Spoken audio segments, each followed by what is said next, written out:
What is happening, fight fans? It is 1 o'clock in the Mile High, so you know what that means. It is time for the MMA plug presented to you by Mile High Sports. I'm your host, Jordan Kurtz. You can give me a follow along online at Comments from the Peanut Gallery.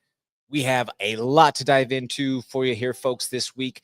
We have some recap of the action that went on this last weekend in the combat sports world. We've got a lot of things to forecast or talk about that's going on this weekend. So there's so much to dive into. We're going to give you all of that here in just a moment. But first and foremost, want to give a shout out to the Mile High Sports crew. Also want to give a shout out to the number 38. We are here today presented to you by Volo on their behalf. On the Mile High Sports side of things, tune into these guys for all the coverage of everything across the sports sphere. You have the CU Buffs. Danny, they're pretty bad. They're sitting there at 2-4. You know, you have Coach Prime going on a nightcap to some of these other shows. He's talking about the Shador situation at certain points, saying, well, you go get medicine on the bench. Yeah, it's a little bit of a sad situation because, you know, the whole Coach Prime impression got my voice. Yeah, it happened. It's a tough one to do. Shiloh does it best for sure. That's what I was trying It's very impressive. But yeah, I mean, when you've been a Buffs fan for a long time, you're used to this kind of a season. You know, the last 2 years were an outlier. For sure. And I think he'll get it back on track. To the talk of he's saying that, you know, you're not going to get better by sitting on the bench in relation to his own son and situation. Sure. But then you've got the number one recruit in the nation. The you've got Juju sitting on the bench. So now at 2-4, the season's already lost. You're the worst team, or you're in the cellar basically of the division or in the conference. Why not put the kid in and see what you can do? Because the fact of the matter is if that kid doesn't start getting some reps, he's going to go somewhere where he will. Plain and simple. He'll go somewhere else. That's the way, the nature of the portal and all of that. But that's it for the Buffs. Follow along with the boys for more on them. You have the Broncos this last week, and it was a call the ambulance. But not for me type of performance out there as they went out and they beat the Super Bowl champion Philadelphia Eagles out there in Philly. I don't know if this was just a rumor that was from the internet, because you know how the internet likes to run with things, but it also wouldn't surprise me knowing the fire and just the true competitive spirit that Coach Sean, that Sean Payton has, in that he said, all right, when they were leaving the bus from the stadium, let's spin it back and let's run through Broad Street again, just so they see the bus of the team riding through the city and they know that we just beat you. I don't know if that's true or not. I saw that swirling around on the internet, and if that's true, that is absolutely awesome. This fly is driving me crazy here, folks, if you see me batting and swatting around in front of me. But yeah, aside from that, you have the NHL opening up last night. You had Manson for the Avs going out there, and he won the fight against Mike Malot's brother, Mike Malott of the UFC. Apparently, they made a big deal on the broadcast of it. I only saw the little clip of the fight that happened, but apparently throughout the course of the telecast, they mentioned it many a times, or it had brought up the likeness of Malot's brother, Mike, who fights in the UFC next week against Kevin Holland. But Avs won the fight. Avs won the game. Starting the 2025 campaign at 1-0. All is good. You have the Nuggets staring down the barrel of a season opener, and there's some controversy with the mascot. More on that from the boys. And you have the MLB in the postseason right now. There is postseason coverage going on. The best thing right now for the Major League Baseball corporate machine is to have the Yankees, Dodgers in the series, obviously the two biggest media markets. You sell the hell out of the storyline of Clayton Kershaw, one of the greatest pitchers of all time, one of the GOATs of this generation, him potentially in this swan song, riding off into the sunset with a World Series title under, hoisted in his arms. But you also have the Seattle Cinderellas, which might be an incredible storyline out there for the little guy going out there and getting it done. Aside from that, by default, go Yanks. Other than that, make sure that you check out the Mile High Sports crew for the rest of the updates on the sports world, whether that be magazine, podcast, merch, anything along those lines. Check them out. Give them a like, share, and subscribe wherever possible. Moving through the Colorado rundown here. If you have the chance to buy tickets from the fighters directly, please do. It definitely helps them. It's going to save you a few bucks on taxes, fees, all those sort of things that you would have to pay through the online portal. But if you do have to purchase online, please, please, please, please enter that name in the promo slot. Use the drop down, whatever the point of sale system for that promotion is. That definitely helps those fighters for their commission and those ticket sales. This weekend, there is a dual event going down here in the greater Denver metro area. We have Colorado Combat Club going down on Friday night. We have 5280 Muay Thai happening on Saturday afternoon. Those are both going to be going down at the Stampede. More on those shows later on in the program.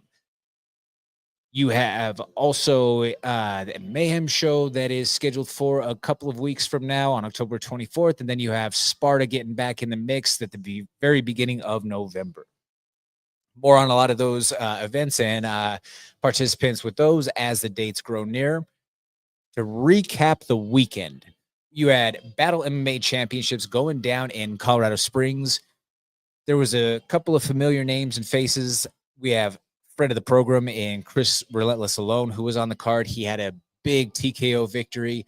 You know, Chris is one of those kids who he has a ton of potential out there. He's a lifelong martial artist. Both of his parents were fighters. His brother's a fighter. He's a kid who has endless charisma. He's intelligent about the game, and he has so much experience right now already at this stage that he's one of those guys to where he can just flow. He can enter a flow state and he can separate himself from being the fighter to a level that, you know, identity wise, it's not something that always is just so end all be all for him to be in aggression mode. You know, that's one of the things that I love about Chris is he's very mature beyond his age already. You also had Tommy Lozano with a flying knee TKO victory, 15 seconds. I think the official time was into the first round.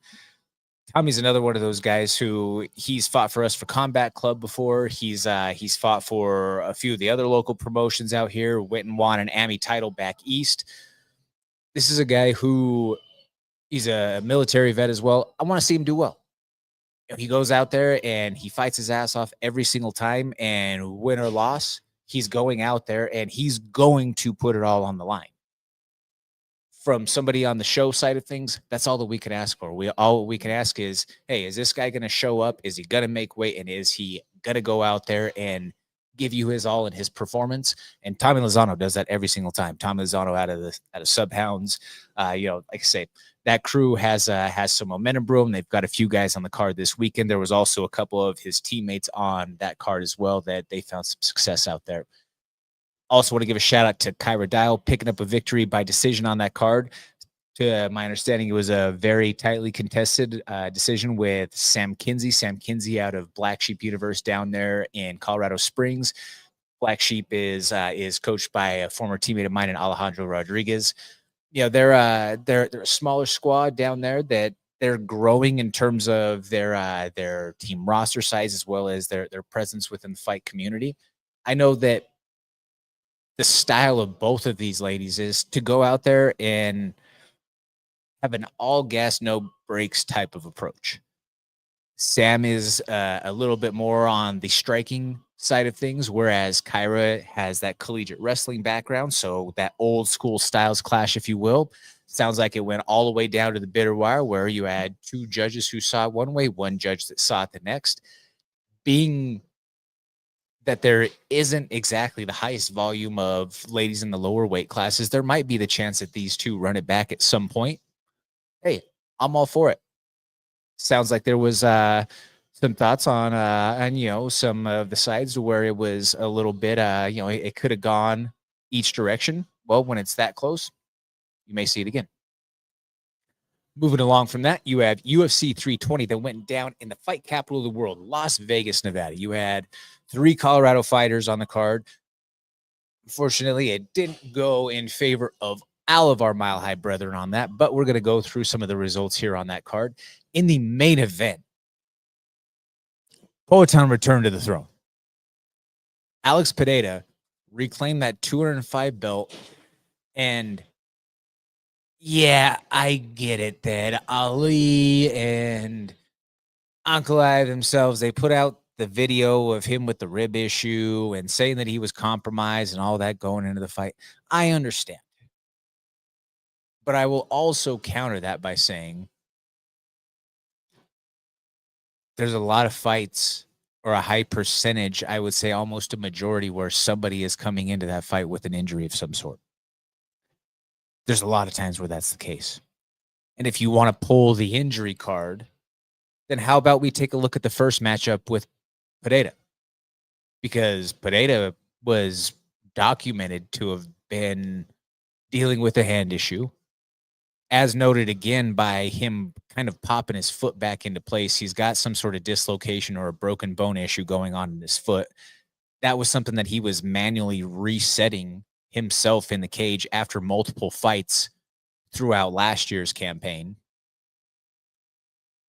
along with the competition and the frequency schedule. So if we're going to start pulling out excuses, then I think that's a pretty lopsided scale there, bud. As it actually relates to the action in the cage, that I don't give a damn if that was a healthy Ankalaev or not. The way that Alex Pereira walked him down, you weren't getting out of there, buddy. It just was not going to happen in that sense.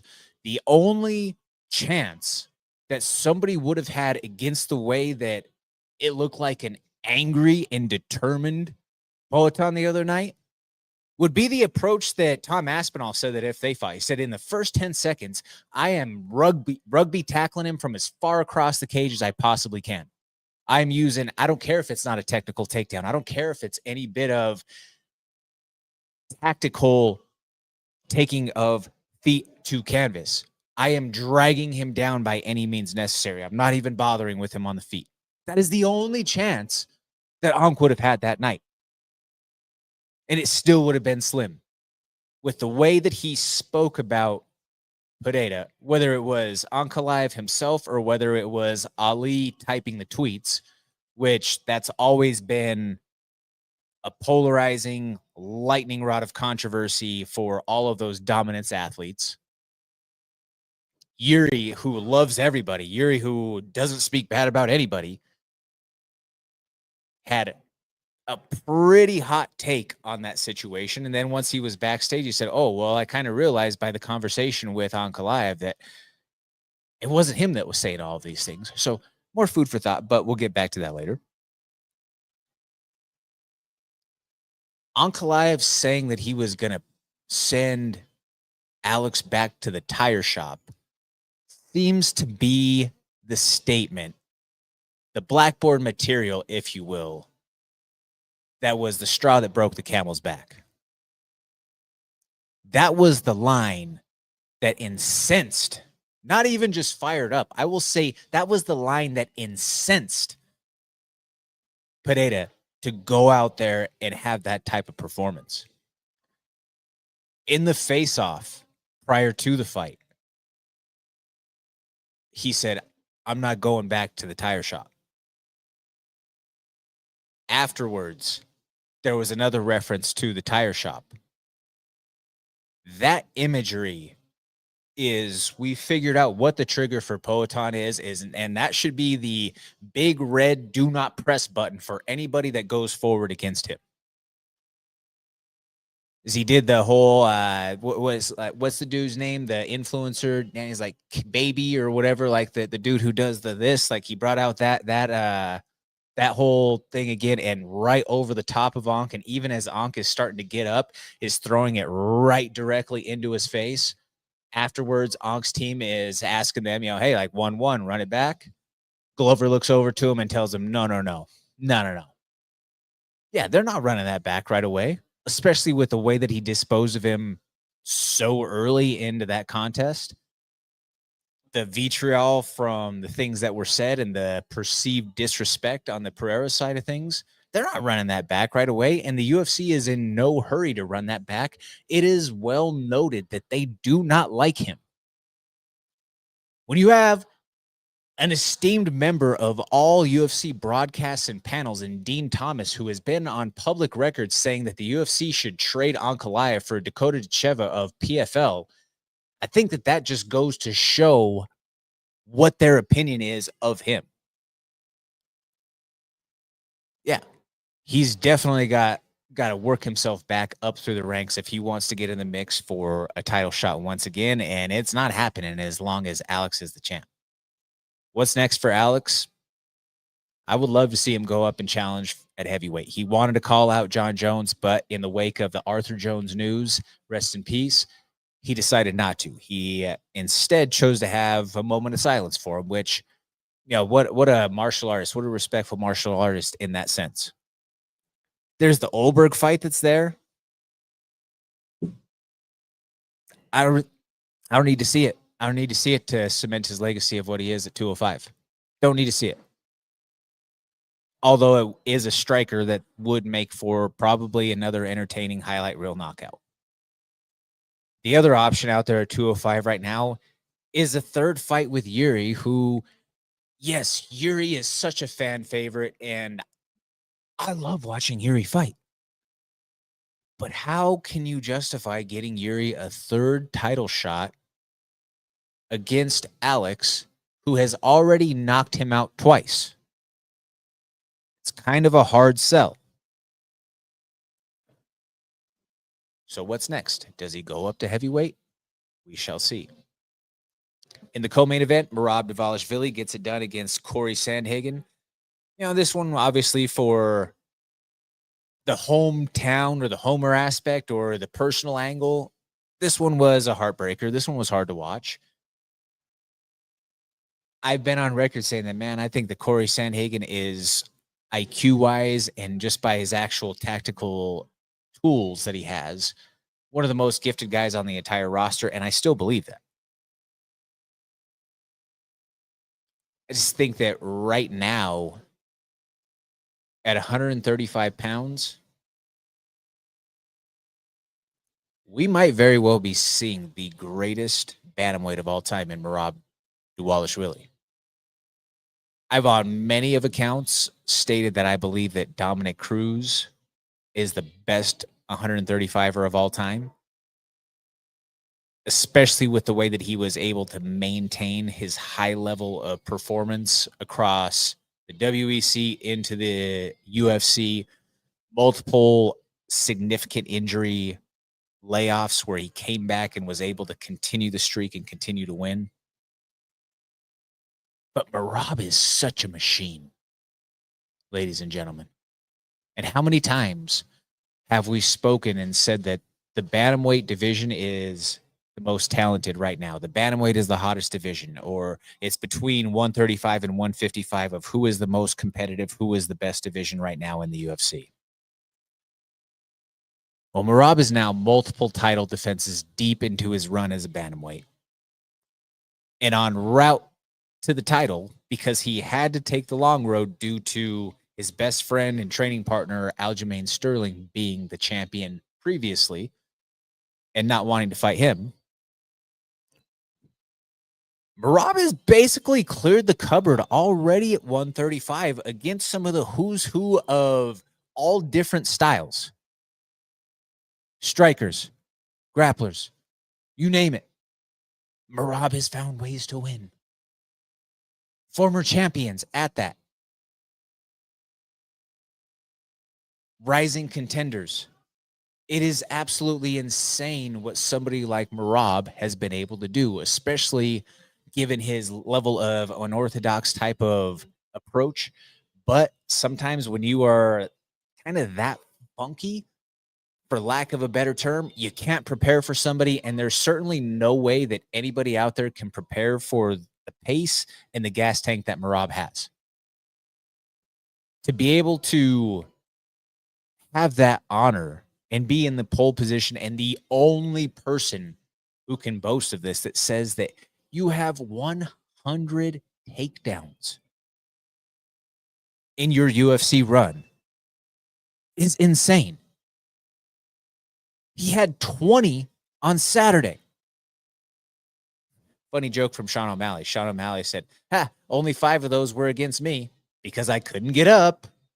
So, hey, if nothing else, you got to laugh at yourself a little bit. So shout out to Sugar for giving Merab at least a little bit of love in that sense.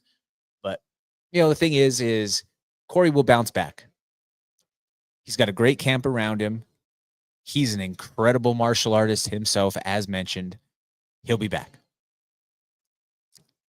In the feature fight, Yuri Prohaska and Khalil Roundtree Jr. might have taken Fight of the Year honors. If you didn't see that fight, you should definitely do yourself the favor and go check that out. It was 2 rounds of basically Khalil putting his foot on the gas and putting it on Yuri. I mean, there was times where Yuri looked hurt. Yuri looked frustrated.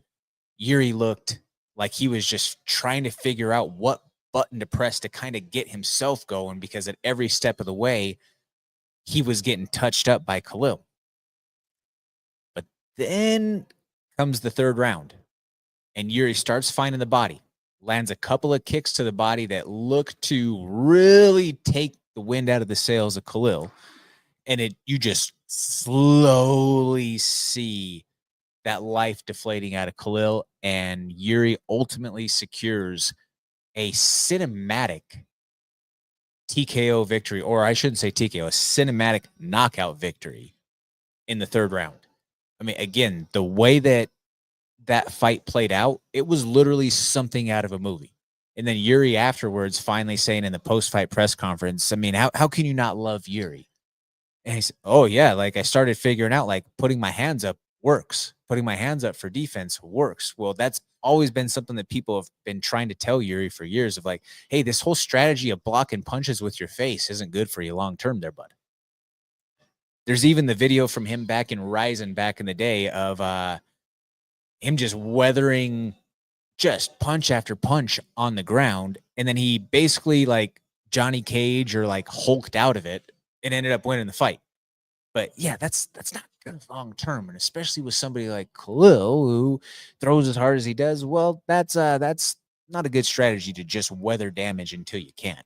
But he ultimately was able to pull off the win. Crazy enough. You have our boy Yusuf the Moroccan Devils Dalal, friend of the program. A longtime close personal friend of mine too. At that, it just happened to randomly. I ran into Yusuf at King Supers last night, and yeah, just one of those crazy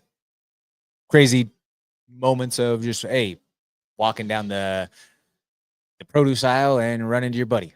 But again, you have Yusuf going out there and pulling off one of the cleanest submissions, cleanest finishes for that matter, of Josh Emmett that he's ever had in his career. That's the cleanest finish that Josh Emmett has ever been. I mean, and one of the cleanest finishes on the entire card, which is why I think that Yusuf got robbed for a $50K performance bonus. He submitted Josh Emmett at 90 seconds into the 1st round without taking a strike. He took 0 damage from the guy with the biggest piss missile of a right hand in the division.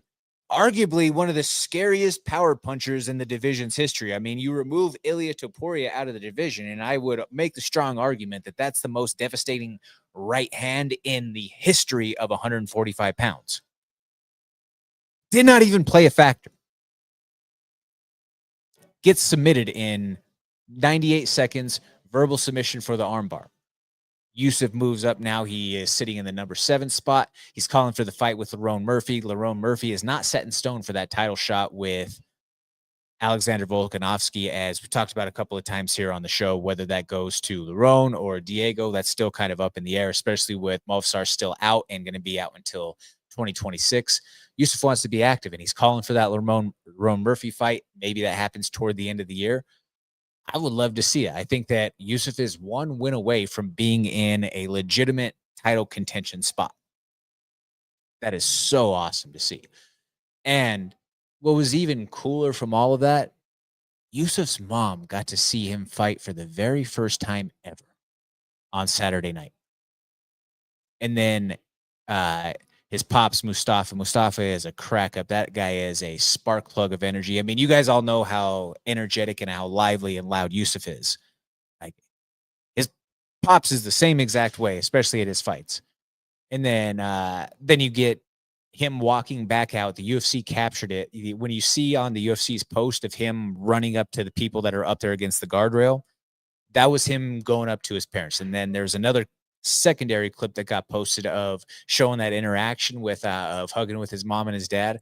That was a feel good, melt your heart kind of moment. You know, there's a lot of bravado, a lot of high intensity emotions that don't necessarily lend ourselves to the vulnerable and toward, you know, family and all of that when it comes to the fight game. But getting to see that, I mean, again, it's something that I like because of the obvious attachment. I mean, there's plenty of fighters who have dealt with similar circumstances, but you know, I'm glad that Yusuf was able to have his mom finally get to see him fight live. Joe Pyfer submitted a boost. Magomedov, you know, hey, Joe Pyfer has way better grappling than he gets credit for. He's a power puncher who loves to go in there, slug it out, and put people's lights out. But he comes from a very strong grappling crew with guys like Andre Petrosky, Sean Brady, Pat Sabatini. You know, all of these guys are really legit submission grapplers. Joe Pyfer, by the nature of being in that room, is going to have good grappling from being with them all the time and by training with these guys. He just happens to have an extra little twist on the punch. And, you know, in this fight, Abus was kind of putting it on him in the first round. Abus is known, though, for being a front runner. And once that wind is gone, Joe Pyfer was able to capitalize on that and submits him. Gautier, this Cameroonian kid at 23 years old, is doing some incredible things so far in his UFC run. That was definitely a lamb being led to the slaughter with that short notice replacement for that fight. But at the end of the day, he's still got to go out there and fight the fight. And again, that kid is somebody to keep your eyes on at 185 pounds. Daniel Santos of Shoot the Bucks went out there and got the big knockout finish. Still got to worry about the whole weight situation, you know, with those guys. But moving on from that, Jakub Klaks, I'm definitely butchering the Polish pronunciation of the young man's last name, but the longtime teammate, training partner, then now client of former UFC champion Joanna Jędrzejczyk, who she had in the cage with him, you know, probably about 10 years ago, saying that, hey, this is my teammate, my training partner. One day he will be in the UFC. One day he will be UFC champion. Well, that little brace-faced, blonde-haired kid that was behind Joanna all those years ago, this is him now. So it's cool to see that he's fulfilled on that projection or that prophecy that was forecast by Joanna being there all week with her client and former teammate there. He officially put the brakes to the Patchy Mix hype train. It was a close fight. It was a split decision. There's a lot of people who online thought that Patchy won. But either way, whether, you know, it being a close fight and Patchy winning or not, that aura of Patchy being one of the best guys in the world in MMA at 135 pounds is gone. It doesn't exist anymore. That was the rhetoric that was behind Patchy throughout his run in Bellator, you know, when he was a free agent on the outside looking in from the UFC. That was the lore. And whatever it is for Patchy that he does in the gym that makes him so feared, whatever he does on the mats that has him beating all of these world champions, not just guys out there. This is where the lore came from, is from legit top of the food chain world champion fighters who have came out there and who have said that Patchy Mix is that guy. That Patchy Mix has submitted me at will. Merab himself said the other night in the post-fight press conference or in his post-fight interviews that Patchy Mix has submitted him countless times in the gym. Whatever it is that Patchy does in the training room has not translated under the bright lights in the UFC. All of those expectations that he had placed upon himself with the things that he had spoken about in interviews, all of the expectations that were placed on him from all of his peers from what he has done to them in the training room. He has not lived up to those expectations. Not in the slightest.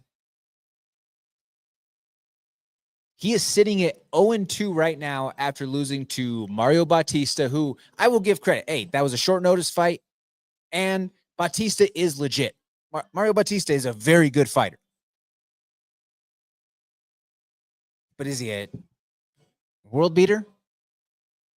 Is he a legit threat to be a champion? I don't know. I think he's a legit, top ranked guy for sure. But is he a threat to the throne? If you were to ask me right now, pew pew to the head, I would not say that Mario Bautista ever wins a UFC title. His sophomore affair, because you could say all the things of the short notice, the rumored back situation, the bright lights and the jitters for the UFC debut, so on and so forth. Okay, I will concede all of those things. But then to come back into this fight and then just even strategically doing some of the things that you did. Yeah, there was rumor that, he had a staph infection this time. Well, brother, there's a lot of people who do. And there's a lot who still figure out ways to win. Murat being one of them. Just the thought of him being held in that regard of being one of the best at 135. He's not it. Plain and simple. He is not him. He is not it. Maybe someday he figures out a way to rally and win some fights in the UFC. But the talk of him being a title contender or being a top of the food chain guy in MMA at 135, it's over. Do not be surprised if he's 2-Q. Based off of what he probably signed for and what they're getting in return, don't be surprised if he's cut. Just throwing that out there. Golden Boy Edmund Shabazian picked up a TKO win over Andre Muniz. That's now 3 in a row for him. That's the first time that he's won 3 in a row since 2019. He is on a little bit of a roll there, getting some momentum going forward since being out there in Vegas now. You have Ramiz Brahimai with an insane guillotine. Mr. Van Zant found out the hard way firsthand. Veronica Hardy, though, is the last one that I want to talk about from the card. Veronica Hardy is now 4-1 since getting with her husband, Dan Hardy, the former UFC fan favorite, PFL staff member and commentator now, was a former broadcast member of the UFC. Very known for his IQ and his breakdowns and being a strategist on that end of things. Again, keep that figure in mind. She is 4-1 since being with Dan. Prior to getting with Hardy, 1-4. Danny, I got to say, I think that her vibe song all week is probably Wood by Taylor Swift. Just throwing that one out there, got to piss off the Swifties or all the people who want to have their polarized take on that one. But call it for what it is. Her career has been very much or very noticeably better since being with Dan Hardy. Plain and simple. Moving along from that, we have our UFC 320 preview that is going down this weekend down in Brazil. You have a short notice mix-up or a change that happened in the main event here. This was originally scheduled to be Charles Oliveira taking on Rafael Fiziev. He is now going to be taking on Mateusz Gamrot.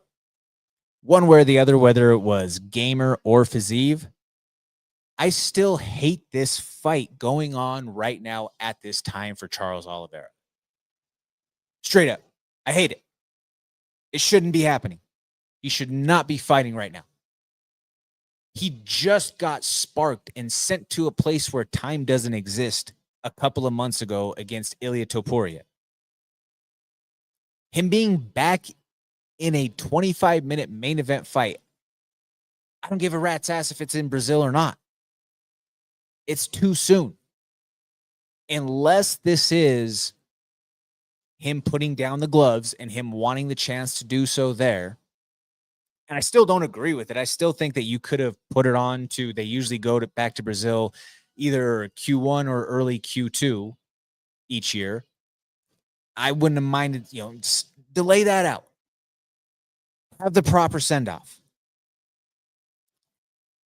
Because Gamrot isn't necessarily known for his knockout ability, but he does have knockout power. He is, I would say, if you had to ask, his wrestling is going to be the best part of his skill set. But again, he's had fight of the year affairs. Charles does get hit. And he, again, in that last fight was put out. Yes, he does have the most finishes in UFC history. Yes, he is the most prolific submission artist that we have seen in the UFC. But timing is everything. And I hate the timing. Normal circumstances, I'm hammering Charlie Olives. Right now, if you're asking me what I think is what's your safe option if you're shopping your books, it's hard not to give it to Gamer. It's hard. Just based off of the circumstances of Charles. Not necessarily saying because Gamer is, so gung-ho in one way himself. No, it's because of the timing and the health situation of Charles. Plain and simple. You have a co-main matchup between former flyweight champion and Davison Figueiredo taking on Montel Jackson. Figueiredo now in the later stages of his 30s, he slowed down significantly. There's no other way around it. We've seen it in his last couple of performances. He's not the same guy that he used to be a couple of years ago. Listen, Montel Jackson is a guy who is still on the rise and looking to stake his claim at 135 pounds. This could very well be an affair where Montel has a breakout performance against a very well-known name in Davison Figueiredo. At the same time, the God of War still has power. It's not the same power that he had, but it still makes him dangerous. And he is still a very competent and a highly accomplished submission grappler. So that is something to keep your eyes on. Does he go to the wrestling and get to his grappling and try to work on a submission right away with a power puncher the way that Jackson is? Another couple of fights here to talk about. I think that you have an interesting matchup between Joel Alvarez taking on Vicente Luque. This is Alvarez making that bump up from 155. He was one of the alien sort of dimensions at 55, at like 6'2", whatever it is around in there. He is much better fit frame-wise for 170. This is going to be a good test against a highly accomplished veteran in Vicente Luque, who's in more of that gatekeeper role now at this stage of his career, but also still very dangerous. I think it's much more dangerous, though, for Luque than it is for Alvarez. This could be a very big night and a breakout sort of showing for Alvarez. You have a couple of heavyweights in Jonathan Deniz taking on undefeated Mario Pinto. Heavyweights, they're going to either sling leather or titty bump. It's the state of the division at this state, or at this point of the game, and that's the same sort of matchup that you have for Vitor Petrino, who looks like an action figure taking on Thomas Peterson. But I think that Thomas Peterson, though, he's not going to be favored on cards or on the books by any means. But I think that you could find some value with this pick because he does have really good wrestling. Especially, he's one of the few heavyweights who actually can wrestle. If he does not get knocked out right away by Petrino, I think that he could very well neutralize him by just playing the long game, by wrestling Petrino for 15, using the body up against the fence and wearing him out. Another matchup here that I think that is worth keeping some tabs on. You have Bia Mosquito, arguably the greatest female submission grappler ever. And that's not just my lore saying it. Go look at her resume. All of the world titles that she's accomplished throughout her run as a jiu-jitsu competitor. I mean, again, legitimately one of the greatest to ever walk the planet. She is now here in the UFC. She is undefeated as she takes on Russian Ronda, Irina Aleskeva. I think that this is a matchup that could very well be in high favor for Bia. Bia was an LFA champion. She gets now into the UFC. Like I say, that's one of the most decorated submission artists that we've seen come from grappling, then enter into the world of the UFC. If you find the right sort of value for a Bia Mosquito submission, probably something that you want to hammer there. You have Mohammed Usman, Motor, who has some roots here in Denver, has done some training out in this direction. Brother of Kamaru Usman. He's taken on the brother of Johnny Walker, Walter Walker. Walter Walker is on a string of heel hook finishes in the UFC. It's no secret what Walter wants to do. Walter wants to go in and he wants to find the submission. And by finding 3 heel hooks in a row, he might try to run it up to 4, especially against somebody who Usman is a good athlete, but I don't think that he is necessarily the most dangerous fighter, if you will. He is a former D1 football player who got his way into fighting, was on the Ultimate Fighter, won Ultimate Fighter Season 30, gets into the UFC, and he's had some ups and downs. He is nowhere near the high degree of skill and caliber of a fighter that his brother Kamaru is. But again, at heavyweight with that sort of size and power, you're always a threat to anybody to turn off the lights in any one punch. But I do believe that Walter Walker has a technical skill set that is superior, especially when it comes to the grappling department.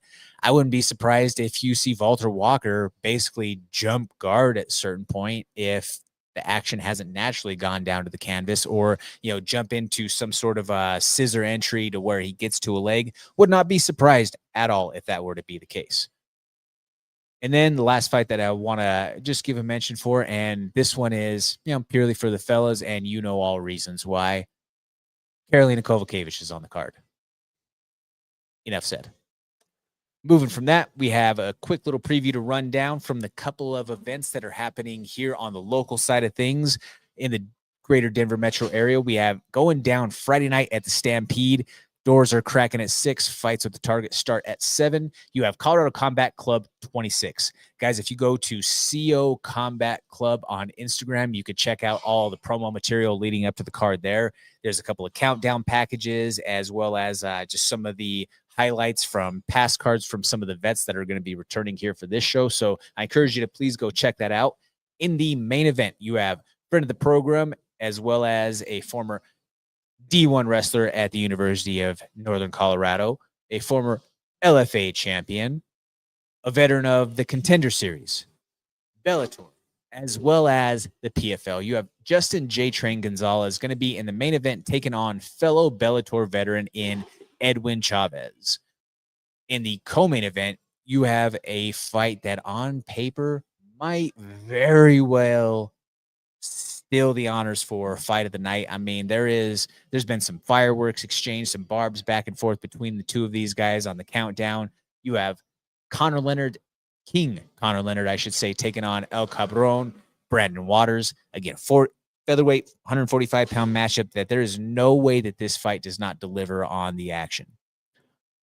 You have a matchup between Miguel Barrientos taking on Andy Guillen, friend of the program, and Miguel Barrientos, a former amateur champion of the Colorado Combat Club ranks. He also has fought for us as a pro at a certain point. He is now going into this fight. This is going to be his move up to welterweight for us in the Colorado Combat Club cage. So we will see how that maiden voyage to 170 goes for Miguel there. You have Alex Gutierrez taking on Mike Schultz. That's the Wolf versus the Shark. This is a kickboxing bout. Alex Gutierrez picked up a victory against Jake Gallagher in one of our previous cards this year for Colorado Combat Club. Mike Schultz is a coach here for Genesis Training Academy. He's a guy who loves to go out there and scrap. I like both of these guys. Both of them I consider friends, and I have a personal relationship with. Mike is a dude who he coaches out here on the scene, so we're always in the same place at the same time at a lot of these cards. And I just want to see both of these guys go out there and put on a good fight.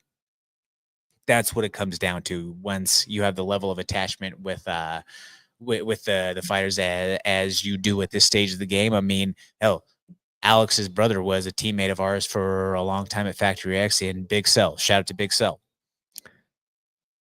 You have a title fight going down between Isaiah Wright of Onyx Jiu-Jitsu taking on Jacob Spino. Both of these guys are 4-0. Both of them have a tremendous amount of experience throughout their specific disciplines or their backgrounds, if you will. Jacob Spino being a D1 wrestler coming out of the ranks of Kent State. Also, somebody who has a considerable amount of submission grappling experience. And then on the flip side, you have the black belt in Isaiah, who has also fought for multiple Muay Thai bouts throughout the course of the last couple of years. Again, another matchup that this is going to be an incredible fight, ladies and gentlemen. This will be on that main card. You also have a Muay Thai title fight going down between Javon Dale and Oliveira from up there up north from the farm. Cool little human interest angle for Javon Dale. This young man was scheduled to fight Isaiah Wright for a Muay Thai title a few months ago. And unfortunately, en route to the venue, a lady runs a red light and hits Javon on the way to the fights. He was on the show for a couple of months with an injury. Obviously was unable to compete that night, but was not discouraged, went through the recovery process, and is now making his return to the cage just a few months later after that horrific car accident, and is chasing his second title. From just a human element for that story, I think that that's awesome. For him to battle back from that adversity that was to no control of his own, and now being back in the thick of things, fighting for another title. Hey, shout out to you, Javon, for being able to weather that storm of the medical emergency from being hit by somebody. You have Theo Robinson taking on Tyree Woolfork. You have Leo Hamad taking on Chance Miller. Eric Goodall taking on Pound for Pound's Varela, somebody who was spoken about by Alex Gutierrez on his countdown package. Go check that out.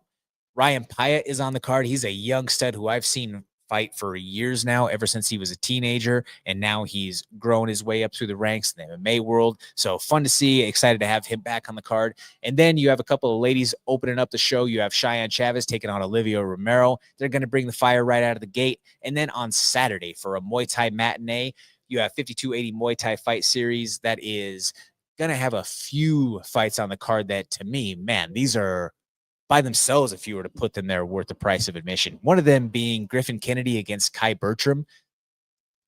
Both of these dudes have a style that is very much their own style. Two very different, within both traditional Muay Thai styles, but very different within their own approaches.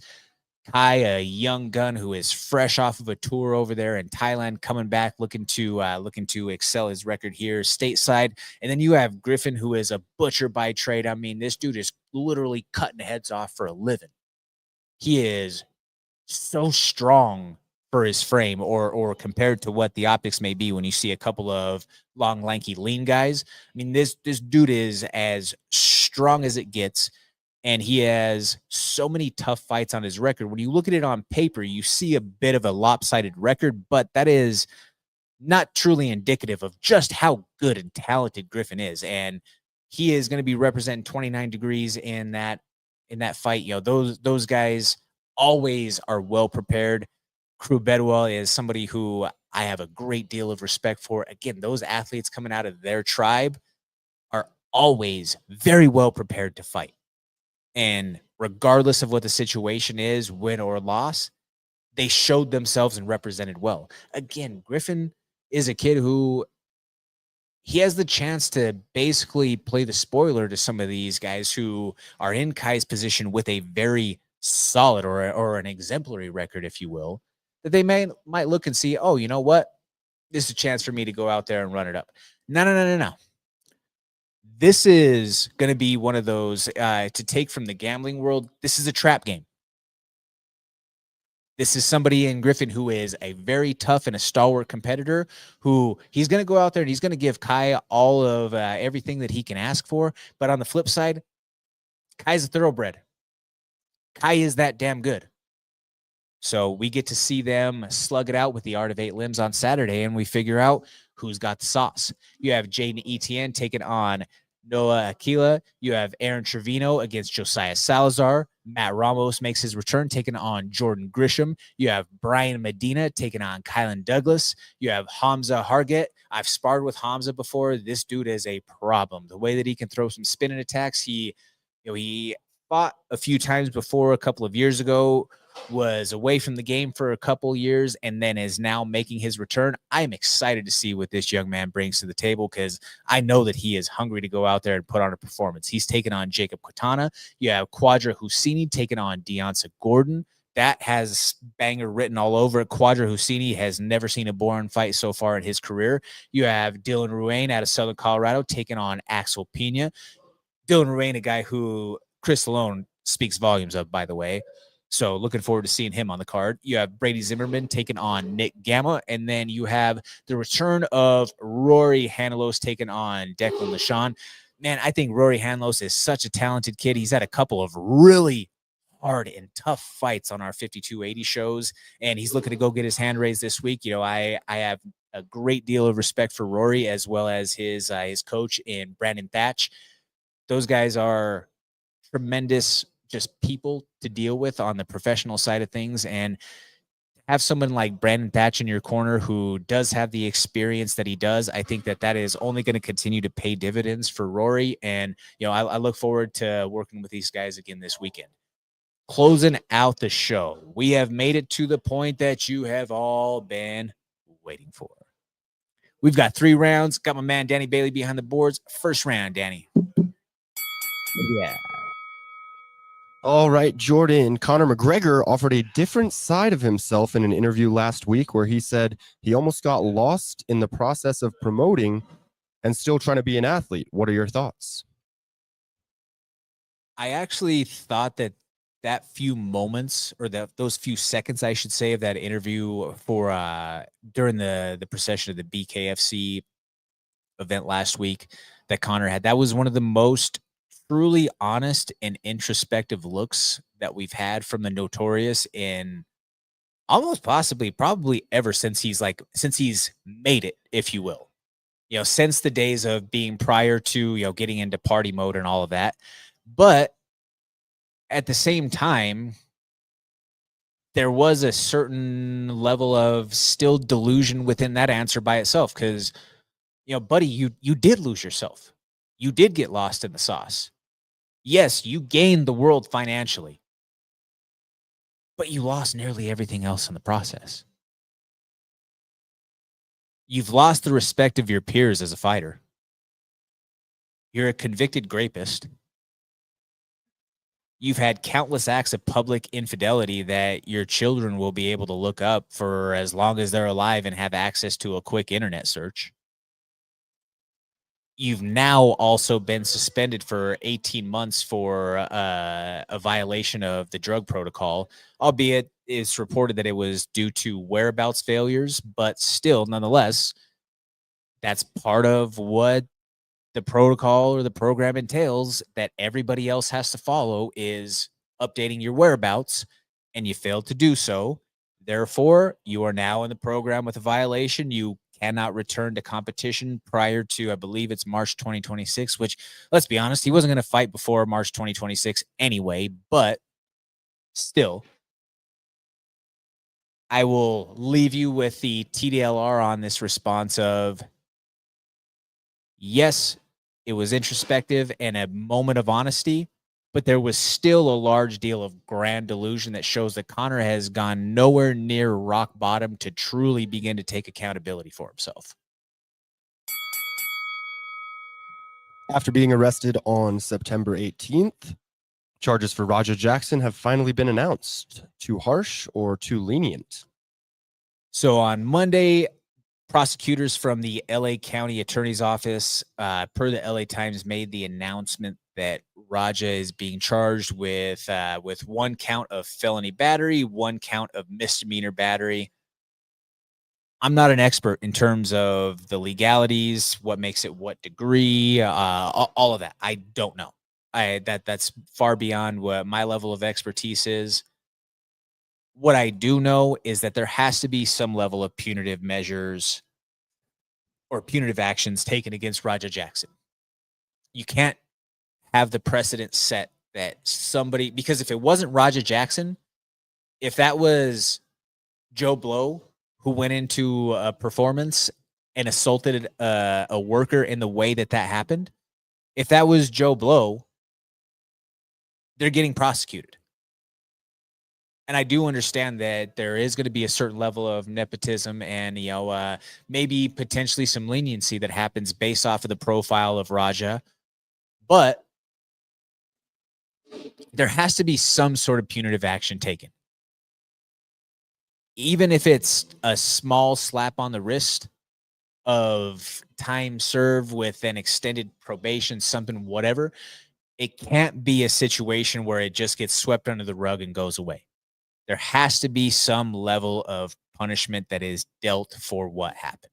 Plain and simple. You can't beat a guy within the inch of his life and not face any sort of consequences. Former UFC fighter Suman Mokhtarian shot dead in an apparent targeted attack. What are your thoughts? First and foremost, got to give the acknowledgement of respect to the family. That being said, allegedly, this guy was involved in a lot of shady things. And this is by many who are, reportedly close within the situation. This was a case of somebody who was involved in that life who got caught up in it. And I will give you just some supporting evidence for that notion here. This was not the first attempt on his life. This was not the first publicly documented and recorded attempt on his life. In 2024, I believe it was, he was shot at literally right outside of the Australian top team gym while kids class was going on by somebody who was dressed up as a delivery driver, basically putting a hit on him or trying to have a hit on him. There was also an entire show that got canceled because of the rumors being circulated and the lore or the whispers being spread that there was going to be a gang-related murder taking place with a bounty on his head on a show where he was set to be the cornerman for multiple fighters on the card. That's not just speculation. Those are actual facts. And that's what has been reported to us that we know here all the way on this other end of the world. Sad for his family that a young man is now dead. By the optics of the math on the field here, it sounds like he was somebody who was involved in a lot of things that put him in a position to where that was a potential outcome. That's really kind of all that I can offer on that until we get more details of the circumstances and the situation there. But what do you folks think? Let me know. You could chime in on social media. Hit me up at Comments from the Peanut Gallery on Instagram or on Threads. Hopefully we see you out there this weekend at the Stampede for either Colorado Combat Club on Friday night or 5280 Muay Thai Fight Series on Saturday afternoon. Want to give a big thank you to Danny Bailey holding it down for me behind the glass, as always, each and every week. Shout out to the rest of the Mile High Sports crew, as well as the number 38 and the Volo staff out there. I'm Jordan Kurtz. Give me a follow along online at Comments from the Peanut Gallery. You can catch me back here next week, same time, same place. This is the MMA Plug presented to you by Mile High Sports.